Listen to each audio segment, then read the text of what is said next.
എന്നാലും ബാല, പോലീസിന് ഇതുവരെ ഒരു തുമ്പും കിട്ടിയില്ലല്ലോ. സൈബർ മുതലാളി കുടുങ്ങുമെന്നൊക്കെ കേൾക്കുന്നത്. അയാൾ പണം കൊടുത്ത് ഒതുക്കുന്നേ, കോടീശ്വരനല്ലേ. അയാളായിരിക്കില്ല ചെയ്തത്, ചെയ്യിച്ചതായിരിക്കും. അങ്ങനെയൊക്കെ തന്നെയായി ചുറ്റുപാടിലുള്ള സംസാരവും. അങ്ങേരുടെ കഷ്ടകാലം അല്ലാണ്ട്. വേറൊന്നും കൂടി കേൾക്കുന്നുണ്ട്. സൈമൺ മുതലാളിക്ക് ഇങ്ങനെ ഒരു ബന്ധമുണ്ടെന്നറിഞ്ഞ് അങ്ങേരുടെ ഭാര്യയുടെ ആങ്ങളമാര് ചെയ്യിച്ചതാണെന്നും ചിലരൊക്കെ പറയുന്നു. അയാൾ ഇവിടെ വന്നു പോകുന്ന നീ കാണാതിരിക്കുന്നുണ്ടോ പപ്പ? അന്നും നീ കണ്ടായിരുന്നു. ആ ജീപ്പ് അന്നും അതിനു മുമ്പും ഇവിടെ പല പ്രാവശ്യം വന്നു പോകുന്നത് ഞാൻ കണ്ടിട്ടുണ്ട്. നീ എന്നിട്ട് ഈ വിവരങ്ങളൊക്കെ പോലീസുകാർ വെച്ചപ്പോ പറഞ്ഞായിരുന്നു? എന്റെ അലീക്ക, അവര് 2 പ്രാവശ്യം ഇവിടെ വന്ന് എന്റെ അടുത്ത് അതും ഇതൊക്കെ ചോദിച്ചു. എനിക്കൊന്നും അറിയില്ല എന്ന് പറഞ്ഞ് ഞാൻ ഒഴിഞ്ഞു മാറി. പോലീസുകാരോട് കയറി അതും ഇതൊക്കെ പറഞ്ഞ് പുലിവാലാണ്ടാന്ന് വെച്ചു. പപ്പനാരെയാ സംശയം? എനിക്ക് 2 പിള്ളേരെ സംശയമുണ്ട്. പിള്ളേരോ? ആ, കോളേജിൽ പഠിക്കുന്ന കുട്ടികൾ. നേരോ? ഈ സംഭവം നടന്ന ദിവസം ഏതാണ്ട് ആ സമയത്ത് തന്നെ ഇവന്മാർ അവിടെ വന്നു പോകുന്നത് ഞാൻ കണ്ടതാ. നീ പോലീസുകാരെ വെച്ചൊന്നും പറയത്തില്ലേടാ? കോളേജ് വിദ്യാർത്ഥികളായിരുന്നു എന്ന് നിനക്കെങ്ങനെ മനസ്സിലായി? അതിൽ ഒരാൾ മുമ്പ് 3-4 തവണ അവിടെ വന്നു പോയിട്ടുണ്ട് സർ. 2 പ്രാവശ്യം തിരിച്ചു പോകുന്ന വഴിക്ക് കടയുടെ മുമ്പിൽ വണ്ടി നിർത്തി കയറി സോഡയും ഗ്ലാസും വാങ്ങി കയ്യിലുള്ള മദ്യം ഒഴിച്ചു കുടിച്ചിട്ടുണ്ട് സർ. പേര് വിശ്വനെന്നോ മറ്റോ ആണ് പറഞ്ഞത്. ചേർത്തലയിലുള്ള ഒരു പഴയ മന്ത്രിയുടെ മകനാണെന്നും ഇവിടെ കോളേജിൽ പഠിക്കുകയാണെന്നും പറഞ്ഞു. സംഭവ ദിവസം കൂടെ ഉണ്ടായിരുന്നു എന്ന് പറഞ്ഞ ആളിനെ നിനക്ക് തിരിച്ചറിയാൻ പറ്റുമോ? പ്രയാസമാണ് സർ. അന്ന് രാത്രി എത്ര സമയം അവർ ആ വീട്ടിൽ ചെലവഴിച്ചിരിക്കണം? അതാണ് സാർ എനിക്കൊരു സംശയം വന്നത്. ആദ്യം പറഞ്ഞ പയ്യൻ മുമ്പൊക്കെ വന്നിരുന്നപ്പോൾ സാധാരണ 1-2 മണിക്കൂർ കഴിഞ്ഞാ തിരിച്ചു പോകാറുള്ളത്. പക്ഷേ അന്ന് ഇവർ 2 കൂടി പോയി ഏതാണ്ട് 10 മിനിറ്റിനുള്ളിൽ തിരിച്ചുപോയി. നല്ല സ്പീഡിൽ. ഈ മോട്ടോർ ബൈക്ക് കണ്ടാൽ നിനക്ക് തിരിച്ചറിയാമോ? തിരിച്ചറിയാം സർ. പെട്ടെന്ന് ഓർക്കുന്ന നമ്പരാ 7000.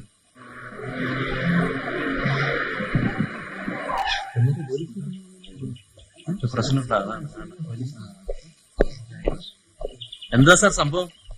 ഓ, സംഭവമായിട്ടൊന്നും ഇല്ലെന്നേ. നിങ്ങളെയൊക്കെ ഒന്ന് വെറുതെ കാണാൻ വന്നല്ലേ മക്കളെ. എന്തോ ഉണ്ടളിയാ. ഒന്നും ഇല്ലെന്നേ. നിങ്ങളെയൊക്കെ വല്ലപ്പോഴും കണ്ടില്ലെങ്കിലേ ഒരു സങ്കടം പോലെ.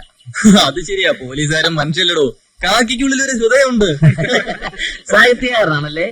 എവിടോട്ടാ അത് പറയുന്നത്? കഥയിലോട്ടോ അതോ കവിതയിലോട്ടോ? ഏട്ടേമാൻ രാവിലെ നല്ല ഫോമിലാണല്ലോ. എന്തോ ഏമാനോ? പുതിയ വിഷയങ്ങളൊന്നും ഇല്ലയോ? ഐസി, വിളിപ്പിക്കാം. പാരന്റ്സ് അറിയിക്കണം. വരട്ടെ, പറയാം. വിശ്വനാരാ ബൈക്കിൽ നിന്ന് പോകുന്ന?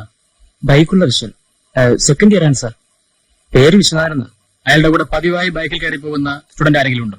ഗോപകുമാർ ആയിരിക്കും. അതേ ക്ലാസ്സിൽ തന്നെയാ. 2 പേരെ വിളിക്കേ. ശരി sir. It is very unfortunate. We will definitely help you. Thanks sir.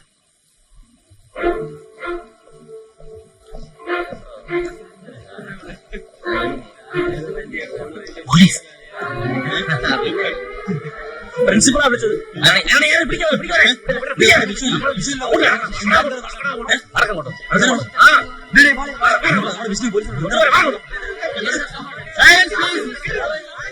അവിടെ ആ മുറിയിൽ സംസാരിക്കാം. അറിയാവുന്നതാണ്. പ്ലീസ് ഉണ്ടാക്കരുത്.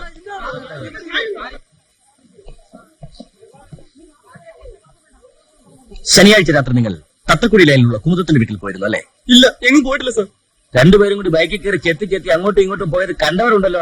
ഞങ്ങൾ എങ്ങും പോയിട്ടില്ല സാർ. കള്ളം പറഞ്ഞാലുണ്ടല്ലോ. പോയിരുന്നു സാർ. മിണ്ടല്ല വിഷയം. അയ്യോ, എന്തിനാണ് അവളെ കൊന്നത്? ഞങ്ങൾ ആരെയും കൊന്നിട്ടില്ല സാർ. എന്തിനാ അവളെ കൊന്നു? ഞങ്ങൾ ആരെയും ഒന്നും ചെയ്തിട്ടില്ല. പിന്നെ എന്തിനാ അവിടെ പോയി? ഞാൻ മുമ്പ് അവിടെ പോയിട്ടുണ്ട്. അവരെ കാണാൻ. ഞാൻ പോയിട്ടില്ല സാർ. മിണ്ടോടോ. നീ എങ്ങനെയാ അവരെ പരിചയപ്പെട്ടത്? ഒരു സുഹൃത്തുണ്ടായി പരിചയപ്പെടുത്തിയതാ. സുഹൃത്തിന്റെ പേര്? രാമദാസ്. വീട്? കൊല്ലത്ത്. എന്താ അയാളുടെ ജോലി? രാഷ്ട്രീയമാണ്. അച്ഛൻ മുൻമന്ത്രിയാണോ? പറഞ്ഞല്ലോ സാർ. അച്ഛനുണ്ടോണാണോ പറ്റുവരവ്? കൊല്ലത്തുള്ളയാൾ പതിവായി ഇവരുടെ വീട്ടിൽ വന്നിരുന്നു? ഇല്ല സാർ. 2 മാസം മുമ്പ് അയാൾ വന്നപ്പോൾ ഇവിടത്തെ ഏതോ ഹോട്ടലിൽ വെച്ച് ഈ സ്ത്രീയെ കണ്ടു. അവർ മുമ്പ് പരിചയക്കാരായിരുന്നതുകൊണ്ട് രാമദാസിനെ വീട്ടിലേക്ക് ക്ഷണിച്ചു. അന്നയാൾ പോയപ്പോൾ കൂട്ടിന് എന്നെ വിളിച്ചു. അങ്ങനെ പരിചയപ്പെട്ടത്. പിന്നീട് ഈ സുഹൃത്ത് ഈ ഭാഗത്തേക്ക് വന്നിട്ടില്ല? ഇല്ല സാർ. അതിനുശേഷം എത്ര തവണ പോയി? നീ അവിടെ? 4-5 തവണ പോയി. നീ പല പ്രാവശ്യം ചെന്നു. അവൾക്കൊരു ശല്യമായപ്പോൾ അവൾ നിന്നോട് ചെല്ലരുതെന്ന് പറഞ്ഞു. ആ വൈരാഗ്യത്തിന് കൂട്ടുകാരനെ വിളിച്ചോണ്ട് അവളെ തട്ടിയല്ലേ നീ? എന്റെ അച്ഛന് അറിഞ്ഞാൽ? തട്ടിയപ്പോ ഓർക്കണമായിരുന്നടാ. സർ, സത്യമാണ് സാർ പറഞ്ഞത്. ഞങ്ങൾ ആരെയും കൊന്നിട്ടില്ല. ഞാനത് വിശ്വസിക്കുന്നില്ല. Sir, please. ശനിയാഴ്ച രാത്രി ഇവനെയും കൂട്ടി എന്തിനോട് പോയെന്ന് പറ. ഞാനിവിടെ പോകുന്നുണ്ടെന്ന് അറിഞ്ഞ മുതൽ ഈ ഗോപനും കൂടി വരണമെന്ന് പറയാറുണ്ടായിരുന്നു. കണ്ടിന്യൂ. ആ സ്ത്രീയുടെ സ്വഭാവം അറിയാവുന്നതുകൊണ്ട് ആദ്യമൊക്കെ ഞാൻ സമ്മതിച്ചില്ല.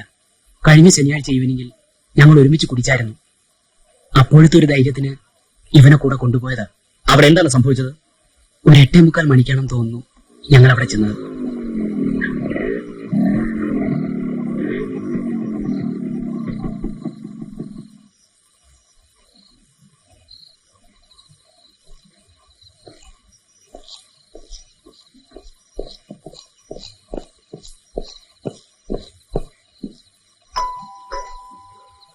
ഞാനാ വിശ്വൻ, കടവ് തുറക്ക്.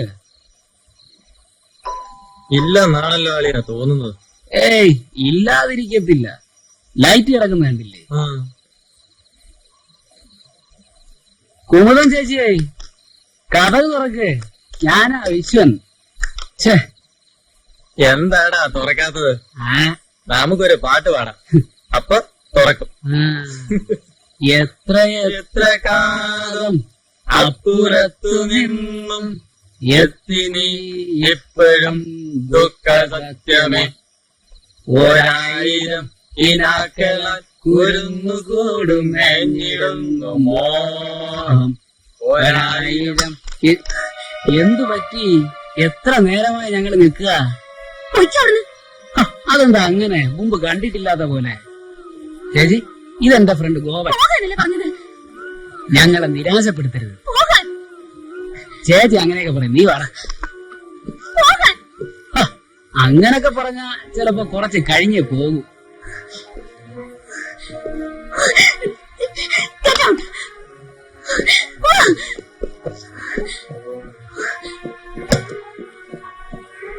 ഇതാണ് സാർ സംഭവിച്ചത്. ഇതാദ്യം സംഭവിച്ചു. തിരിച്ചു വന്ന നിങ്ങൾ കൂടുതൽ മദ്യപിച്ചു. അയാളുടെ പോട് വീണ്ടും അവിടെ ചെന്നു കൊന്നു. ഇല്ല സാർ, ഇങ്ങനൊന്നും ഉണ്ടായിട്ടില്ല. ഉണ്ടായിട്ടില്ല നീ പറയുന്നുണ്ട്, ഞാൻ വിശ്വസിക്കണം. ഇവരെ സ്റ്റേഷനിലേക്ക് കൊണ്ടുപോകാം. വരില്ല. എന്റെ അച്ഛനും അറിയും സാർ. നിന്റെ അച്ഛൻ മാത്രമല്ല, എല്ലാരും അറിയപ്പെടാം. ഈ സ്റ്റുഡൻസിന്റെ ഇൻവോൾവ്മെന്റ് ഇതിൽ കൂടുതലുണ്ടെന്ന് എനിക്ക് തോന്നുന്നില്ല. എനിക്കും അങ്ങനെയാണ് തോന്നുന്നത് സാർ. സൈമന്റെ കഥയിൽ ചില ലൂപ്പുകളുകൾ ഇപ്പോഴും ഉണ്ട്. അയാൾ കൊണ്ടുപോയ മദ്യം രണ്ടുപേർ കുടിച്ചിട്ടുള്ള സ്ഥിതിക്ക് രണ്ടാമൻ അയാളുടെ കൂടെ പോയിട്ടുള്ള അല്ലെങ്കിൽ അയാൾ കൊണ്ടുപോയിട്ടുള്ള ആൾ തന്നെ ആവണം. ഈ സംശയം വെച്ചോണ്ട് സൈമനെ ഞാൻ ഇന്നലെ വീണ്ടും ചോദ്യം ചെയ്തു സാർ. പക്ഷേ അയാൾ ഒറ്റയ്ക്കാണ് പോയതെന്ന് തീർത്തു പറയുന്നു. എനിവേ, സൈമന്റെ കൂടെ പോയതാണെങ്കിലും പിന്നീട് അവിടെ ചെന്നതാണെങ്കിലും ഈ അജ്ഞാതം തന്നെയാവും കൊലയ്ക്ക് പിന്നിൽ. അയാളെയാണ് നിങ്ങൾ കണ്ടെത്തേണ്ടത് സർ. ഇതവരുടെ ബെഡ്റൂമിൽ തുറന്നു കിടന്നിരുന്ന പഴയ പെട്ടിയിൽ നിന്ന് കിട്ടിയ കടലാസുകളാണ്. ഈ സർട്ടിഫിക്കറ്റുകൾ കൊല്ലപ്പെട്ട സ്ത്രീയുടെ തന്നെയാണെന്ന് അനുമാനിക്കാം. പക്ഷേ ഇതിലുള്ള പേര് സൂസൻ ഫിലിപ്പ് എന്നാണ്. സർ, ഇത് 82 നവോത്സവത്തിന് ഹർഷൻ എന്നയാൾ അയച്ച ഗ്രീറ്റിംഗ്സ് ആണ്.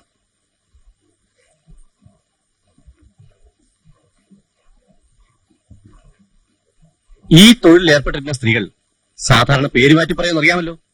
ഈ സർട്ടിഫിക്കറ്റിലുള്ള പേരിന്റെ ഉടമയുടെ അഡ്രസ് ഞാൻ തിരുവനന്തപുരത്ത് യൂണിവേഴ്സിറ്റി കോളേജ് അന്വേഷിച്ചു.